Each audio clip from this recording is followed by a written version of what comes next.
aku ada projek ni untuk kereta Saga ni lah. Saga ni masalah dia, kita isi minyak macam mana pun dia satu bar, dia pening kepala lah. Takkan kita nak ambil kayu, nak duluk macam zaman dulu punya. Jadi sekarang ni kita cek dia punya pelampung, okey? Kita cek dulu. Selamat kita ada simpan lah. Kita akan test dulu Jangan tukar dulu, kita test dulu daripada luar. Cabut soket, cocok dekat dia punya pelampung, kita test dulu. Inilah pelampung dia Kita kena buka lah seat belakang. Sebab kereta Saga ni, dia sekali dia punya fuel pump ni lah dalam. Okey, pelampungnya kat luar sini. Pelampungnya di sini luar. Jadi kita kena pasang dulu lah belakang ni. Jadi apa-apa kita test dulu, okey? Jangan tukar dulu. Fuel pump Saga dia berada di bawah seat ni lah, okey? Inilah wajah dia.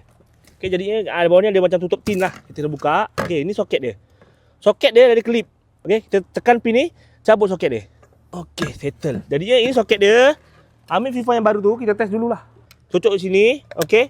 Tapi nanti terong on kunci lah. Okey, sekarang ni ni 3 bar lah, okey? Kita turunkan habis. Okey, ini kosong. Okey, kita naikkan balik. Dia akan naik balik nantilah.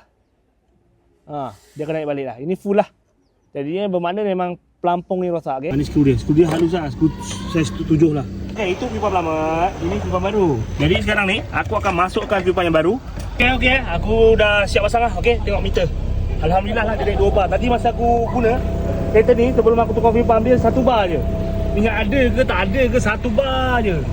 Jadi owner tak tahu keretanya minyak ada ke tak ada. Jadi sekarang ni benda dah siap, okey? Meter pun dah naik, apa-apa. Saya dah gas lah.